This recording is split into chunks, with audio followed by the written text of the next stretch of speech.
A heat pump basically is an air conditioner on steroids. What it's going to do is not only going to heat your house, but it's going to cool your house as well.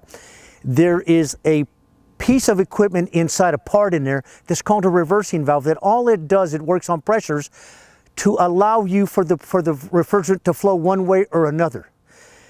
In the cooling mode, your refrigerant is keeping your inside coil cold, but it's keeping the outside coil really hot, but both of them are removing heat. In the heating mode, it basically reverses itself. The inside coil is hot, the outside coil is cold, and therefore allowing you to use the refrigerant and the same motors to heat and cool your house instead of having to go to the alternative source.